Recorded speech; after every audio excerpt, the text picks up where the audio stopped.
Anything new? Anybody care to share? Jobs, life. College still worth it? Worth it? All right, sensation and perception, chapter 6. We touched on it a little bit on Wednesday. What's the difference? What's the difference between perception and sensation?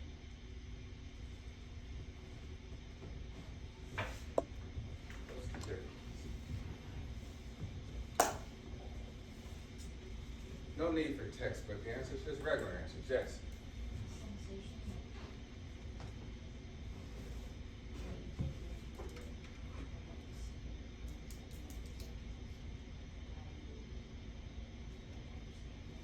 Yeah, exactly, right?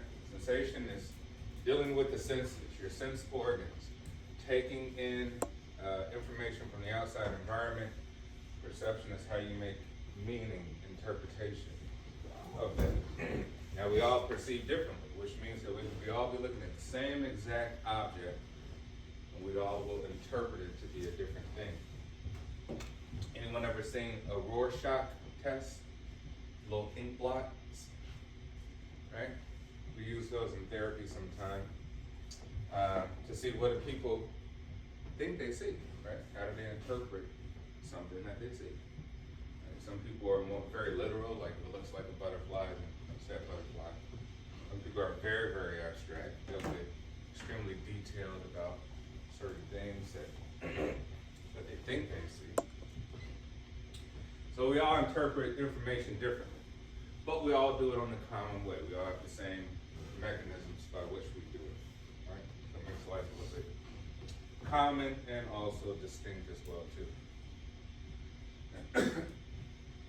So they're both actually part of one continuous process.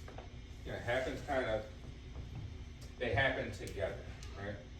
I guess one happens first, the next comes in sequence after the other, but there's really no gap in this one. They happen all together. What we say is sensation is more bottom-up processing, right? Since an analysis begins at the early level with information flowing through receptors, and then up to the brain, and then top-down would be, okay, how do we deduce what we just took in, what we just touched, what we just tasted, what we just saw? How we deduce this to make meaning. And most of that meaning comes from pre-existing information, right? You can't make meaning of anything unless you have some sort of reference. You need a frame of reference.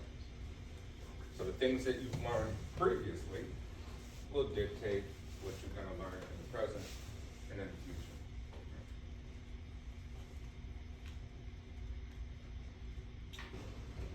All right, so all of our senses, we receive sensory stimulation, often using specialized receptor cells. They're everywhere. They're in our eyes, in our ears, in our nostrils. We have them on our fingers, our hands, our feet, our skin. We transform that stimulation into neural impulses, so we shoot them up to the brain. We deliver that energy up there to convert it. And then after the conversion, we transform the stimulus into things that we can interpret, right? So in essence, we're transforming energy to something meaningful, right? Light is energy, heat is energy, right? Everything contains energy. Food is energy. So those receptor cells can transform energy, right? Stimulating energy. So we said we have a threshold. We have a threshold in all of our senses to know how to understand differences between things. And typically your threshold would be measured at anything above 50%. You could perceive something different more than 50% of the time, and you say we can measure your threshold, right? Which could be threshold for taste between sour, sweet, threshold for light intensity between too bright, not too bright, or different brightness, right? Difference in sound, high, low pitch, all of that, right? Converted.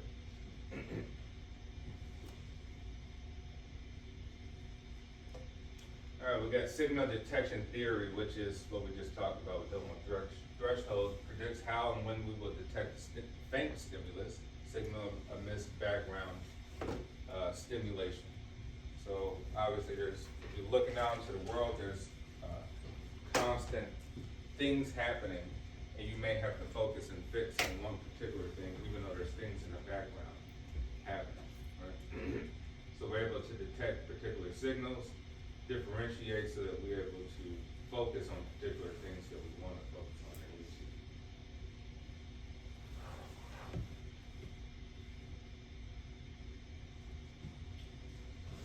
We say our absolute threshold, example would be can see far light away in the dark or feel the slightest touch. We all have different thresholds, so some people might be able to sense a certain touch versus others. Or they may not be able to see a faraway light in the dark, depending on eyesight, vision, things of that nature, receptor cells.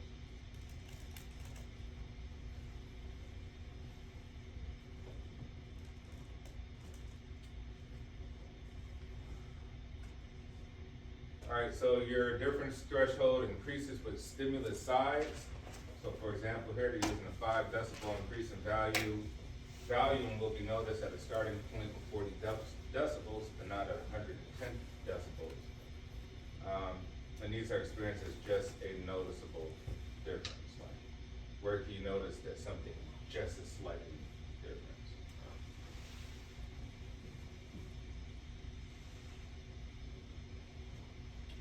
All right, now we got subliminal persuasion.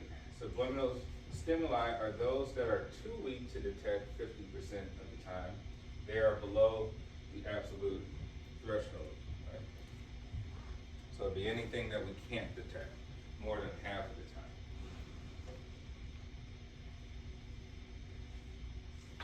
And subliminal persuasion may produce a fleeting and subtle but not powerful or enduring effect on behavior. Which means that it really may not affect your behavior whatsoever. You can't perceive things to be different below your threshold. Now we're built for adaptation, of course, through evolution. So we have sensory adaptation is diminished sensitivity as a consequence of constant stimulation, which means if something happens over and over and over again, right, constantly, our sensitivity to it will diminish. Right, so you could call it maybe desensitization. That could be for anything. That could be light, sound, right? If you get in a car with someone and they're driving and they're blasting the music, and you're like, why you play the music so loud? And I'm like, it's not that loud. I guess it is. Right? You've just been introduced to that loud music. They've already been used to the loud music. It's been constant. Right? So now their thresholds have changed. It's adapted, basically. Right? It's adapted to, and it goes to show you we adapt to anything. So the more consistent something is, the more we will adapt to it, right? Just naturally adapt to it. On a side note, that works kind of overall for your environment. You know, I used to do research, I don't know if I tell you, I used to do research for, on the Mexican drug cartels, right? And basically to study how the people become desensitized to hyper-violence. Not your normal violence, right? In Chicago, you say normal. You read another story about shootings, carjackings in Chicago, and you're like, oh, okay, right? But in other places of the world, let's say from Mexico, you're like, well, it's hyper-violence, right? Usually brutal ways. You chop body pieces up into 30, put them in a garbage bag, video recording, right? Just to scare people, to create fear. But you say over time that people don't leave. They don't leave the city. They don't leave the state, right? They stay. Anybody, oh my gosh, you stay? Like, I could barely deal with the carjackings and the shootings in Chicago. How could you stay with this?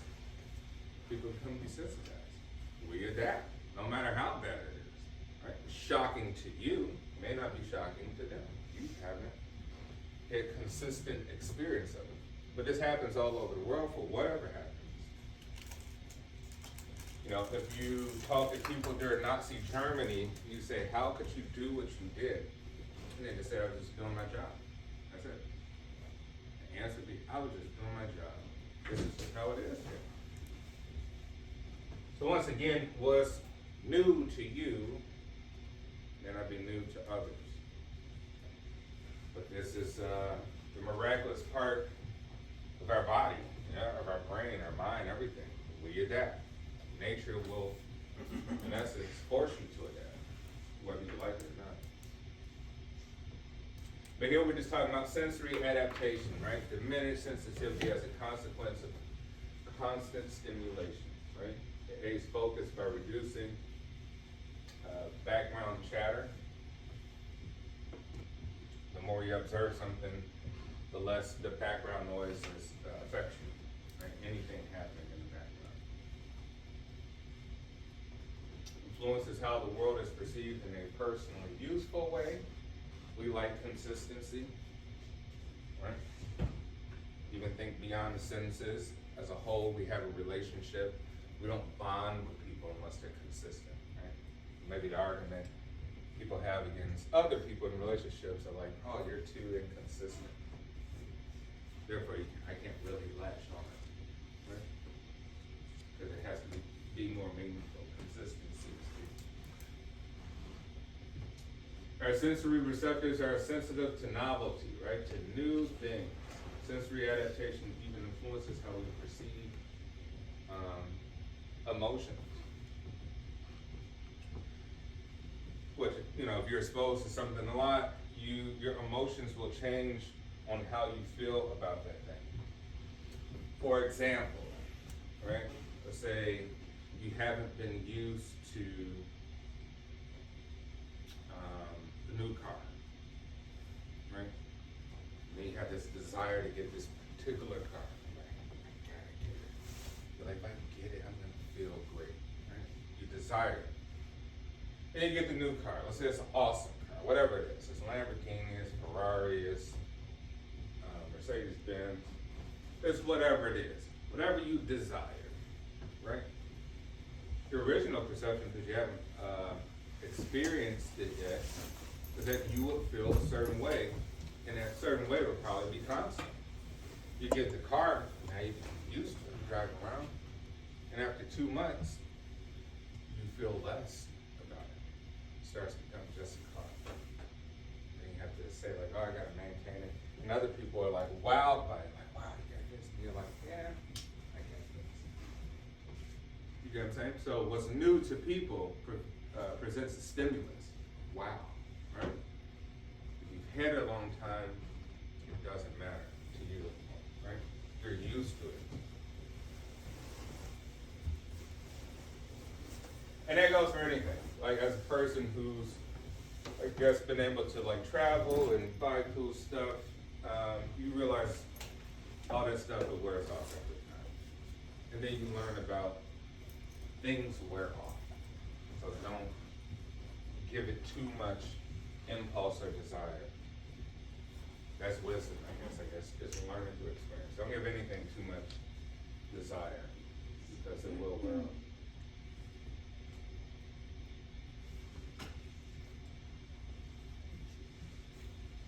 Here it is giving an illustration of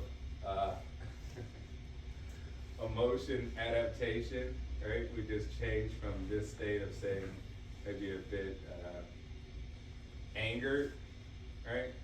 Maybe less angered to just a bit surprised. Let's say that you're in an argument with a romantic lover or some case, and they send you some information that's new, right?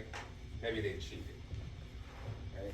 Maybe your first initial response through the conversation, at the beginning of the conversation, is anger. Right? Or, let's say at the beginning of the conversation, it's this one. Like you're shocked. You can't believe it. This is new information. You're processing it. And then you bounce on from maybe a sense of curiosity, because your brain has to interpret, right? So it's come through your senses. It's come through talking to them, through your eyes, through your mouth. You're hearing the information. So you go from shocked and maybe here to where confused, because now your brain is processing top down. You're perceiving the information, and now you come to a new conclusion at the end. Right? I'm angry. I'm triggered. So we could quickly adapt based on whatever the information is we receive.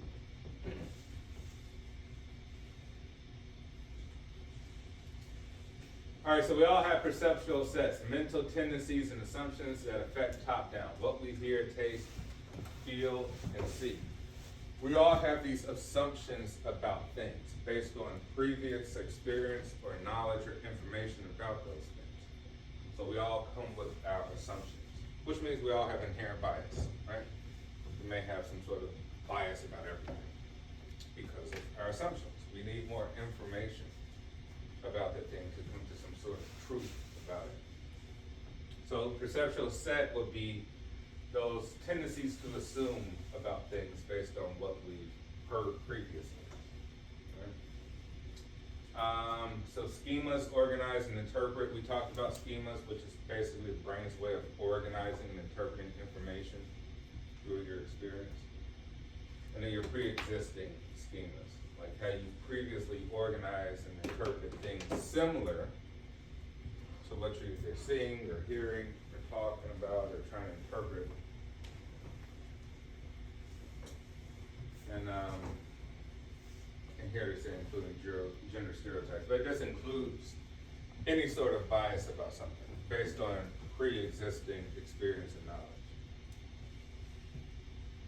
So we tend to generalize on a lot of things until I guess we're kind of proven different. We need new experiences to prove us differently.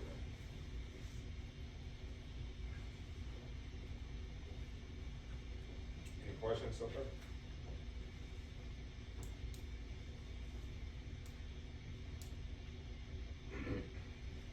All right, things are context dependent, right? Context dependent. Given stimulus may trigger different perceptions because of immediate context. Right? I want to say, what's the story behind what we're seeing, hearing? Perceptions are also influenced by our motivation and emotions, right? Walking destinations look farther away when we are fatigued. You ever go on a long hike or you gotta walk somewhere far, the more tired you get, the more further something seems like it is, right? It seems like you'll never ever get there. If you ever taken a road trip, particularly towards like the end of the road trip, or coming home, right? The journey back home seems really, really longer than going there, because you were motivated to go. You're excited to go to the place.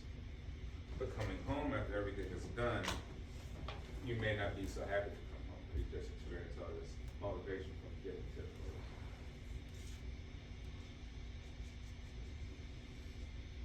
place. Slopes seem steeper when we are wearing a heavy backpack or after listening to sad, heavy classical music. Or water bottles look closer when we are thirsty, right? So depending on our drive, things may seem closer to us than they actually are.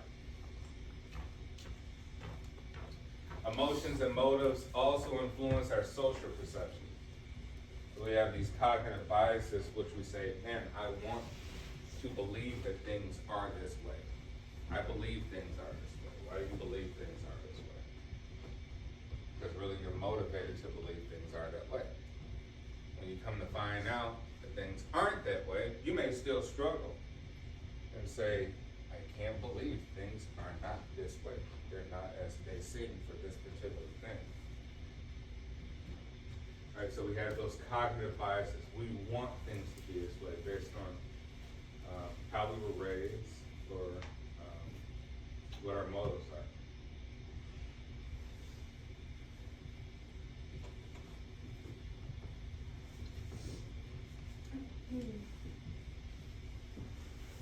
And so in life, one of the greatest challenges I would say in life is acceptance.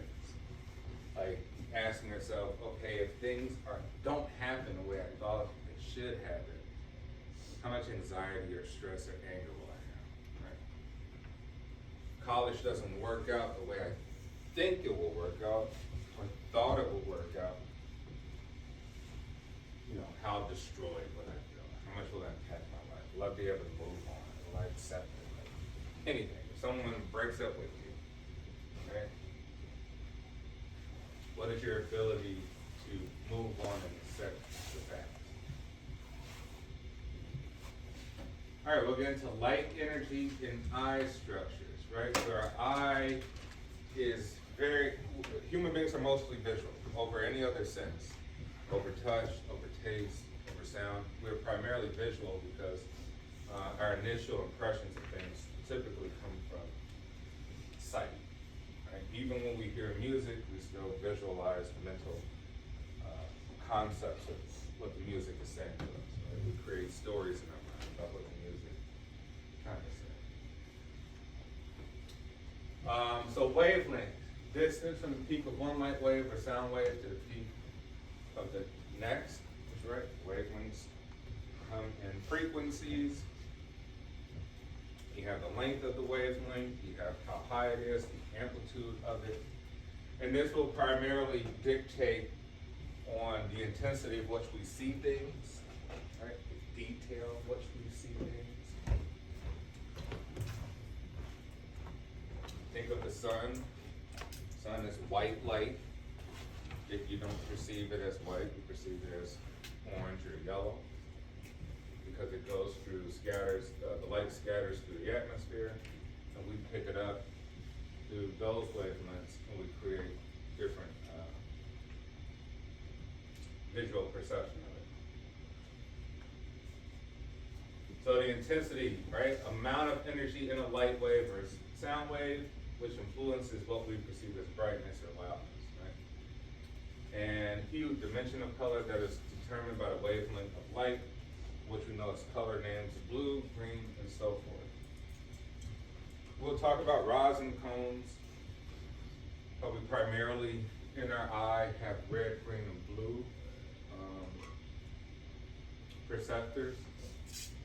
And from all of that, we can make other colors, right? We can determine a lot of other colors just based on that.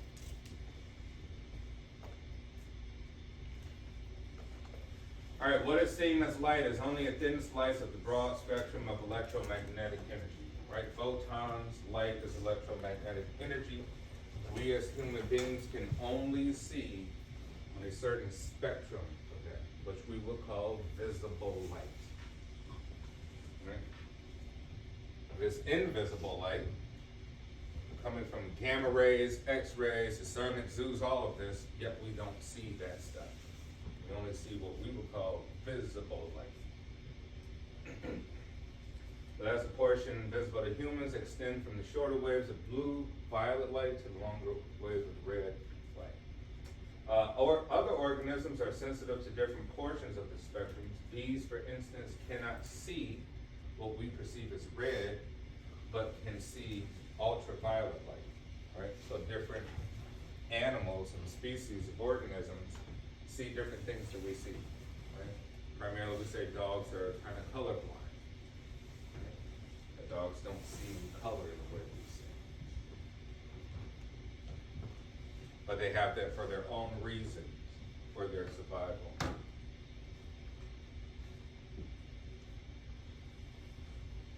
But a perceived hue in a light depends on its wavelength, and its brightness depends on its intensity.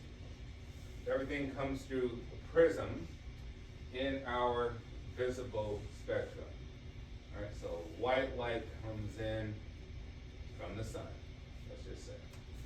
Goes to the prism of our eyes, scatters, and create, here we say red, green, and blue. So from here we can create thousands of colors based on that. But here's the part of the spectrum visible to human beings only. Here's the total spectrum of light. Say gamma rays, X-rays, ultraviolet rays, infrared, radar, broadcast bands. We don't see any of this, but it exists. Right? Even the sun now goes through walls, right? The energy passes through the walls of a building, so it's constant. It's passing through these walls right now. You have no idea because you don't see it. You're not able to perceive it.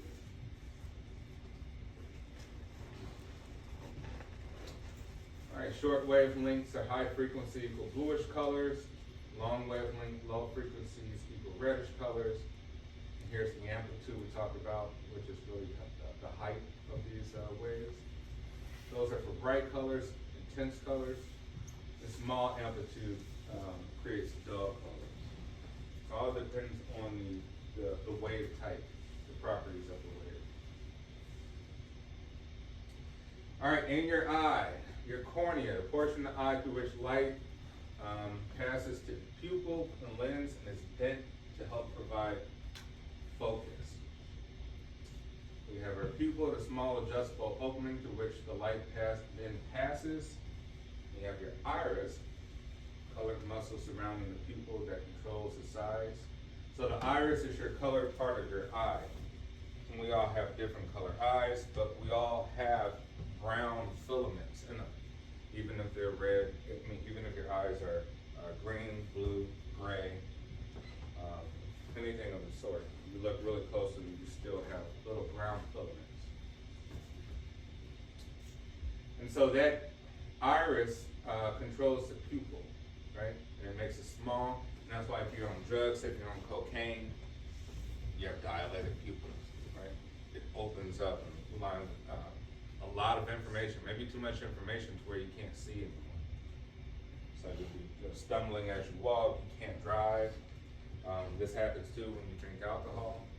You can't see as clearly as you could in a normal setting.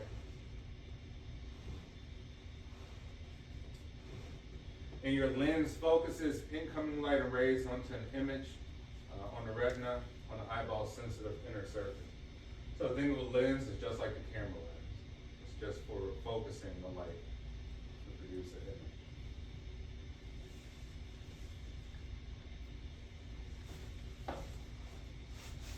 All right, your retina contains two types of receptors, rods and cones. They have layers of neurons that begin the processing of visual information. The rods and cones are for different things. Cones are particularly for color and sharpness. Right? The rods are for dullness and non-colored aspects of light, right? To distinguish between like grays and really dull colors.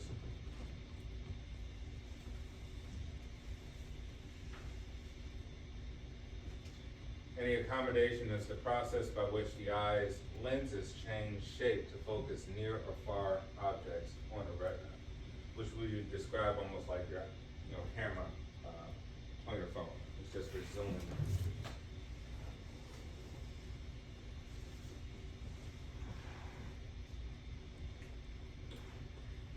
Now you have receptor cells all over your eyes, and they're there even though your lens and your pupil are at the front. You still can see things off to the side. So if something comes way over here, you're like, well, I'm looking over here. How did I know this? You have receptor cells all the way through, so you're able to pick up things faintly off even over here when you see things off to the side. Here you have your pupil, you have your lens right behind the pupil, right? You have your cornea, which is this outer layer. You have your retina, which is all of this part of your eye. And it all goes here to be processed through the optic nerve and sensitive brain's visual cortex. Now you do have a blind spot in the eye, which means you can only take your eye so far to see things. And that blind spot is really located way in the back.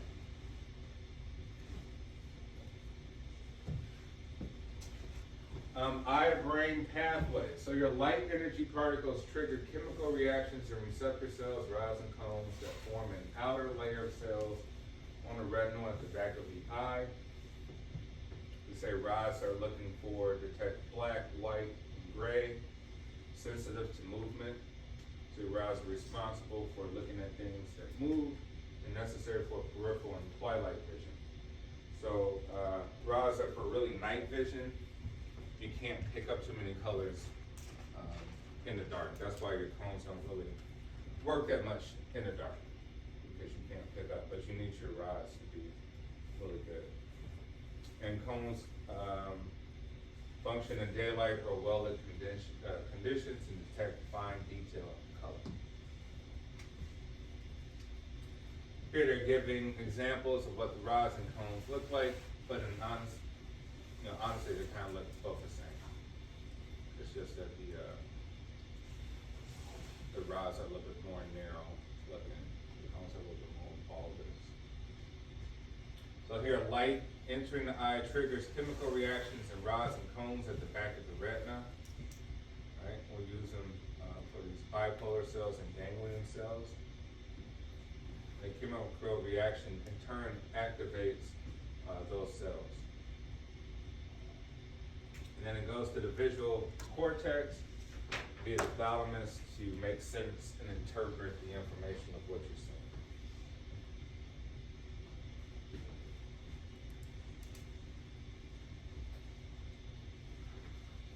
So you have about 6 million cones in your eye, right? In the back of your eye.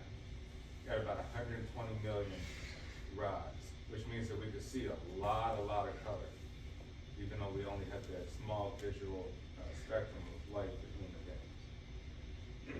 We have less cones because we may not necessarily, we need more information during the daytime. We use way more information in our eye during the day to pick up a lot of the activities that we do. So it makes sense a lot of colors and things like that during when light is out.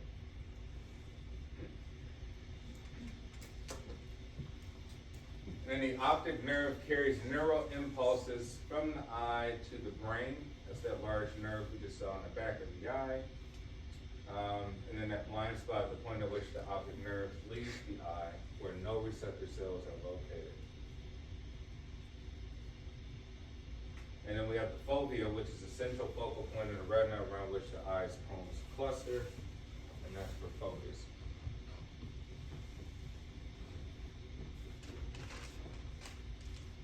Now here's our visual cortex. Here's the visual area of the thalamus and the brain. So we see we have your eye's right here, and there's a cross section here, right? Particularly a lot of things in the brain cross. Why do you think things cross in the brain? Saying here, for example, this optic nerve. Why did nature give us these sort of crossing pathways? Why do things on the right go to the left? Things on the left go to the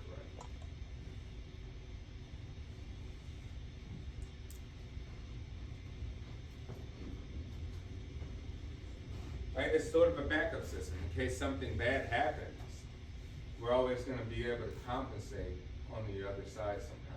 So when people may have an injury to one eye, they'll still maybe be stimulated some way to be able to still see things on both sides, still see a full picture. Right? So it's always there to aid us in case anything happens. And then our visual cortex is at the back of the brain here, and that's where we process all the information to make sense of what we're seeing.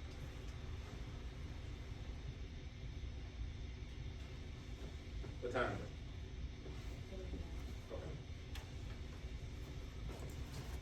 Color processing is a two-stage process, right? We got a trichromatic theory from Heimholz, which is the retinal's red, green, and blue cones respond in varying degrees to different color stimuli. So then we only get red, green, and blue, but it's just like if you mixed all those colors up. If you're painting, you could create all types of colors, right? But it responds to varying degrees of color stimulus that we see. Then we got the opponent process theory, which are Combs' responses are then processed by opponent process cells, which basically we have those bipolar cells, and so they work kind of against each other and with each other to mix to make black, whites, colors, detail, sharpness. So the rods and cones work together to create a full, entire, detailed picture of what's being looked at.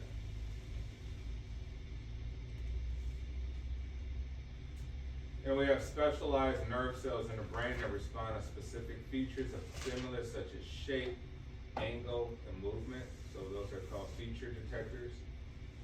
These cells receive information from the ganglion cells in the retina, and they pass information to other cortical areas where teams of cells, supercell clusters, respond to more complex patterns. So that part is where we have looking at complex shapes, dimensions, depth, length of things that we're seeing.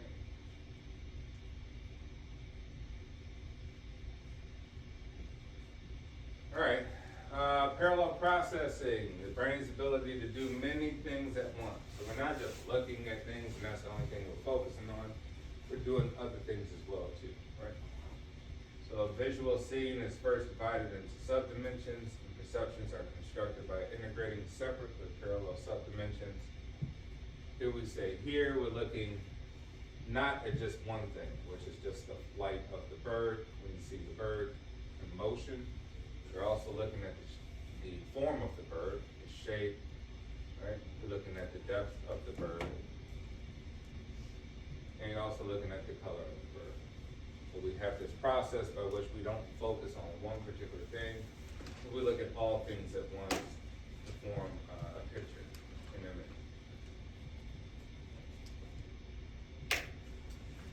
image. Gestalt is an organized whole. How do we take bits and pieces of things and make them whole, right? These psychologists propose principles used to organize sensations into meaningful wholes. In perception, the whole may exceed the sum of its part. So how we interpret that information particularly makes more meaningful as a whole than understanding the various details of that information. So we filter incoming information and construct perception. But people tend to organize pieces of information into an organized whole or gestalt. So here we can see details of things, these circles with different arrows on them. So we don't necessarily look at a particular point in the arrow, right? We look at the circle altogether. This makes more sense. Whereas this here, if you're looking at a particular area within it, you're at a loss.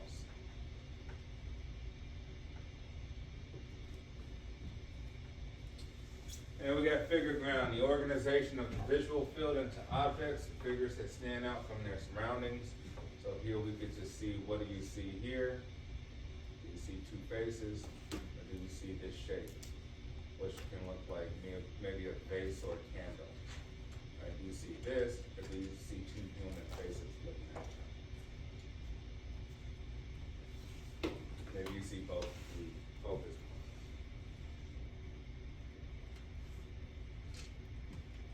And we got grouping, the perceptual tendency to organize stimuli into coherent groups, right? Proximity, if they're nearby, how we place them together. Continuity, perceiving smooth, continuous patterns rather than discontinuous ones. Enclosure, filling in gaps to create a complete whole objects.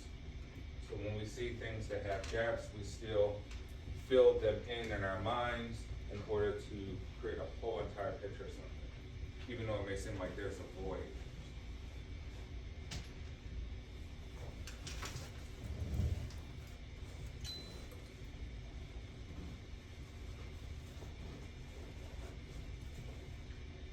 And then depth perception, the ability to see objects in 3 dimensions, although the image that strike the retina are 2-dimensional, right?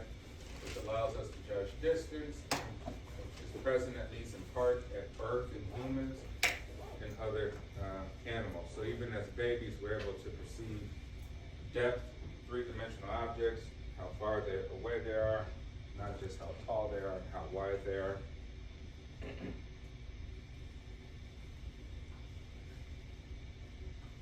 So you have some tests of early 3D perceptions. Most infants refuse to crawl across the visual cliff, even though the visual cliff has conformity in its pattern here. Right? So children, infants, still could perceive that there is a barrier, that there's something wrong. They could perceive that there's a drop.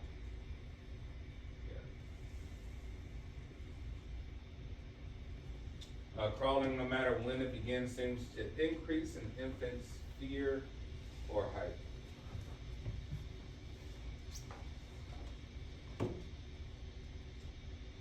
All right, so we need both eyes to help with perception of depth. We can't particularly do it with one eye. We got retinal disparity, which is binocular cue for perceiving depth. And by comparing images from the retina in the 2 eyes, the brain calculates distance, which they also use in 3D film.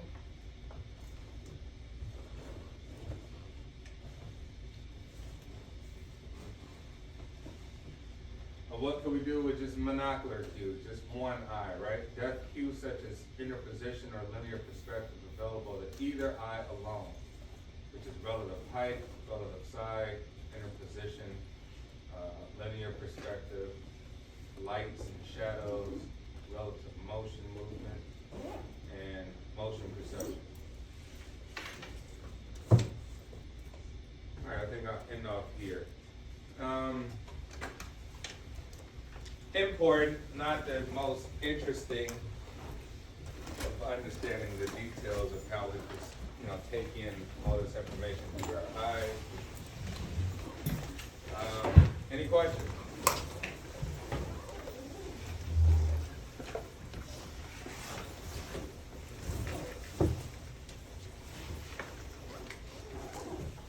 The chapters get better as we go on.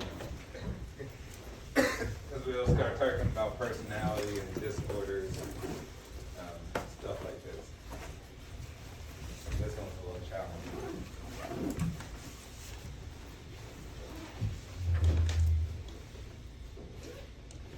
Any questions about Blackboard or anything happening on there? Everybody's good? Okay. All right, I'll let you guys get out of here, and I'll see you on Monday.